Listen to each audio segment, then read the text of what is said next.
So, OpenAI committed to spending $1 trillion in 2025 while bringing in roughly $15 billion in revenue.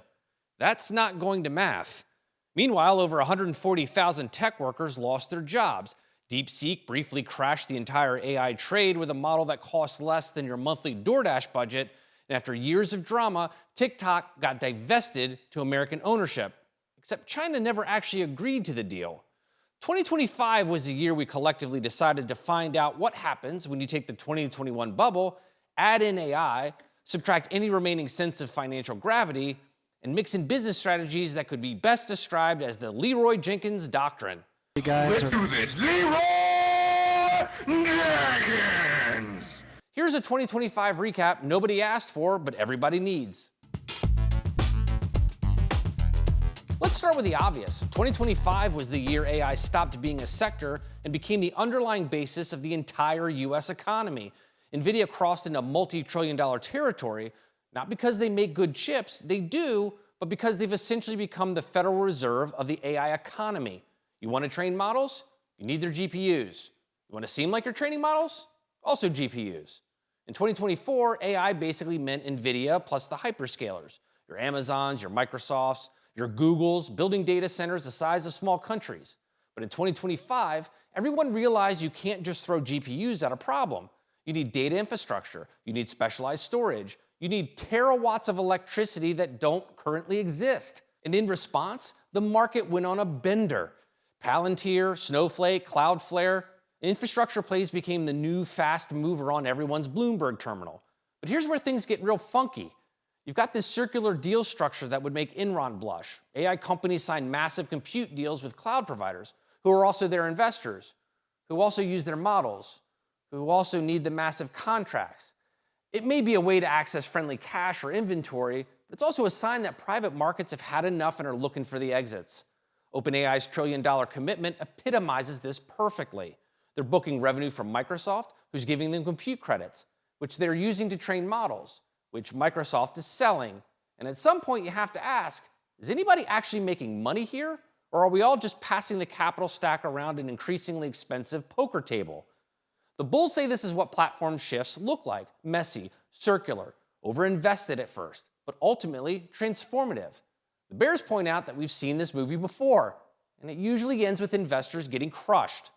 Which brings us to the question that dominated every tech conference, every earnings call, and every dinner party where someone made the mistake of asking me what's on my YouTube channel. Are we in a bubble? And look, I'm not going to give you a definitive answer because nobody really knows. But I'll tell you what 2025 looked like. It looked like the part of the party where a few people are cutting up, dancing, talking at an unnaturally loud volume, fully unaware the rest of the guests have left, and then telling themselves that those that bailed are just lame. Commentators called 2025 one of the most disruptive tech years in recent memory. AI-linked mega caps drove repeated rallies. I hope you're enjoying the content, and if you are, please consider subscribing to the channel. Back to the episode. Every high-growth tech ETF was just different flavors of AI exposure. The concentration got absurd. Less than a dozen companies were responsible for the entire market's gains. Is this a durable platform shift? Maybe. Is there also some good old-fashioned irrational exuberance mixed in? Definitely. The truth, as always, lives somewhere in the squishy middle where everyone has an opinion, but nobody knows dick. After 2 years of what can only be described as an IPO nuclear winter, companies started going public again. Q3 was the most active quarter since 2021, with 65 IPOs raising nearly $16 billion. 23 deals were over $100 million, and several represented billion-dollar offerings. And yes, a lot of them had AI plastered all over their S1s. The numbers tell an interesting story. Global IPO volume up about 20%, but proceeds up 80 to 90%. More than 20 US tech companies went public above the billion-dollar mark. The year before, single digits. But, and you knew there was a but coming, the Renaissance IPO index finished 2025 up about 5%. The S&P 500 up 16%. So the IPO market reopened, companies went public, early performance was solid, and the entire IPO basket ultimately underperformed the most basic low-cost tech ETF. What actually happened is that IPOs crushed it from April through late summer. Everyone got excited, more companies rushed to market, and then by fall, the enthusiasm waned. The consensus narrative by year end was that we watched a strategic fall. Yes, things are better than in recent years, but no, we're not back to 2021's complete free-for-all, which is probably healthy. Speaking of startups, venture in 2025 was a tale of two markets. If you were building something in AI, climate tech, or deep tech, congratulations, you could probably still raise at reasonable terms. Investors remained willing to write checks for those categories, even big ones. If you were building anything else, may the odds be ever in your favor. Capital concentrated into fewer hype-fueled names. All of a sudden, profitability mattered, even at the seed stages. Unit economics mattered more than ever. Early-stage venture investors kind of lost their nerve, expecting almost all of the risk to be mitigated before they would fund anything. And we watched once high-flying startups shut down. HerMD, Builder AI, Humane, all raised hundreds of millions, all now defunct. Turns out you can't burn through $50 million just trying to find product market fit. The 2021 vintage is getting graded, and a lot of them seem to be failing the test. I mentioned how markets in venture investment concentrated, but something more foundational concentrated in 2025. Power. A handful of leaders, nvidia, Google, OpenAI, Anthropic, and others, tightened their grip on every critical layer of the tech stack. GPU commitments, capacity swaps, long-term offtake agreements became central to corporate strategy. If you wanted to build an AI, you needed to get in line with one of these players. This created interesting dynamics. On one hand, we have efficiency, scale, and functioning products. On the other hand, we have a small group of companies controlling the entire AI industry, becoming increasingly cozy with political power. Speaking of political entanglement, major tech CEOs stopped even pretending to be politically neutral in 2025. The Trump administration and big tech became mutually sycophantic. CEOs funded inaugurations and ballrooms, showed up in policy meetings and photo ops. The line between Silicon Valley and Washington blurred to the point where you couldn't tell if you were watching a tech conference or a political fundraiser. Some of this is rational. If you're betting hundreds of billions on AI infrastructure, you want regulatory certainty. You want to know that government isn't going to break you up mid-build. But it also meant that by year end, we had this unnerving situation where the most powerful companies in the most important emerging technology were also the most politically entangled they'd been in a generation. Depending on your politics or investment portfolio, this is either totally logical or a deeply concerning concentration of power and political influence that simply shouldn't be steering free market capitalism. Speaking of political theater, how about that TikTok deal? After years of national security threat headlines, congressional testimonies, and threats to ban the app, the administration finalized a, quote, qualified divestiture in September. TikTok's U.S. operations moved to American ownership, user data migrated to Oracle, problem solved. Everyone's happy.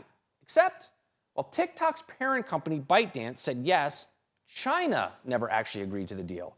They still haven't.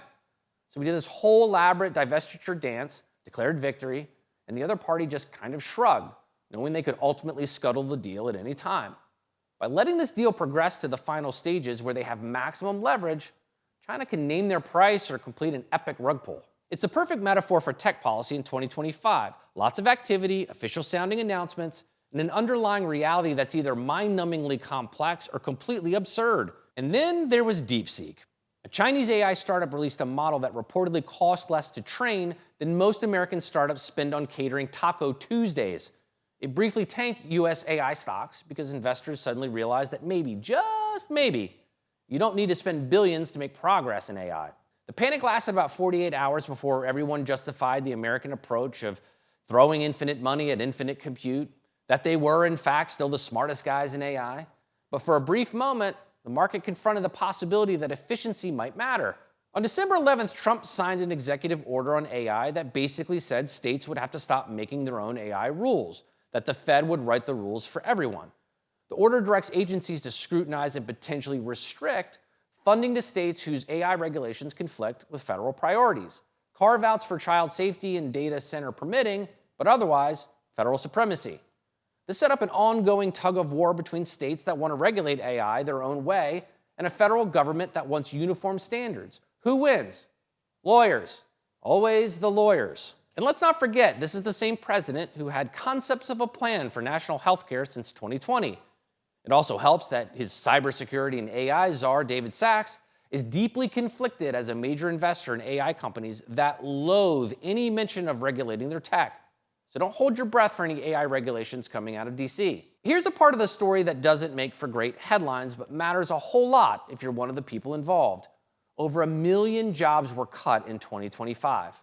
Tech alone saw 140,000 or more roles eliminated by October. Amazon, Intel, and others executed large U.S. workforce reductions. Not just startups running out of runway, profitable companies, big companies, companies with plenty of cash. The official line? Restructuring for efficiency, AI automation, correcting previous overhiring. And look, some of that is true. Companies did overhire in 21 and 22, and AI does automate certain roles. Let's also be honest about what happened. Companies realized they could do more with less. Markets rewarded them for it, and 140,000 people got to find out what operational efficiency means when you're on the wrong side of a spreadsheet. This wasn't just macro-driven cost-cutting. Companies explicitly tied layoffs to AI adoption. Cut overlapping roles in sales, support, middle management, reinvest in AI infrastructure and smaller, high-leverage teams. But on balance, it was mostly a bullshit argument that ignored their gross overhiring a few years ago. The pattern repeated everywhere. Fewer people, more compute, lean teams plus powerful tools. Great for margins. Less great if you're trying to build a career in tech and watching your entire job category get algorithmically optimized out of existence. And if you were at a startup, 2025 was brutal. The funding crunch continued. Capital concentrated in later stage companies with clear paths to profitability or obvious AI angles. Everyone else fought over scraps. Series A rounds became increasingly hard to close. Bridge rounds, down rounds, strategic alternatives. Survival instincts kicked in and the euphemisms for failure were everywhere. Shutdowns stayed elevated and increasingly involved companies that had raised real money. Series B, Series C companies just imploding. Not because they had bad ideas, but because the window for patience closed and nobody wanted to fund another 2 years of speculative product builds for emerging markets. A lot of founders who raised on great terms during the peaks of 2020 and 2021 are now learning what happens when the investment capital evaporates and you're still burning cash. So how should we summarize tech and business in the last year? 2025 wasn't just another year in tech, it was a structural break. On one side, explosive growth, infinite capital, trillion-dollar commitments, multi-trillion-dollar valuations. AI infrastructure ate everything. If you were building the stack, the chips, the compute, the data platforms, you couldn't lose. Money fell from the sky. Investors treated uncertainty as opportunity. On the other side, brutal restructuring, mass layoffs, funding scarcity, forced discipline. If you weren't clearly building in the AI infrastructure game, you were treated as other. No patience. No more we're building for 2030. Show investors scalable and profitable unit economics or figure out how to grow your startup without their cash. This wasn't just a market cycle. This was the end of the 2021 hangover and the beginning of a completely new reality. The winners are clear. Infrastructure players, hyperscalers, anyone who controls a critical layer of the AI stack, they have the capital, the compute, the political connections, and increasingly, the power to decide who else gets to participate. The losers are also clear. Undifferentiated SaaS, application layer plays without AI moats, 2020, 2021 vintage companies that raised too much at too high valuations, and about 140,000 tech workers who discovered that efficiency is CEO speak and a precursor to mass layoffs. This bifurcation, this clean split between haves and have-nots, that's the story of 2025. Not AI versus non-AI, just are you leveraging this tech or are you being leveraged by it? But here's the thing, structural transitions like this, that's also when the most interesting stuff happens. Yeah, it's messy and uncomfortable and people get hurt. But we're also building something genuinely new here, AI that actually works, infrastructure that can scale, tools that are making real things possible that weren't possible 2 years ago. The concentration of power is real, but so is the technology. And technology has this persistent habit of eventually diffusing, getting cheaper, of enabling new players to build on top of what the incumbents created. DeepSeek scared everyone for 48 hours because it hinted at that future, where maybe you don't need infinite capital to compete. 2026 is going to be fascinating, precisely because we're past the speculation phase. We know AI is real. We know the technology has massive upside.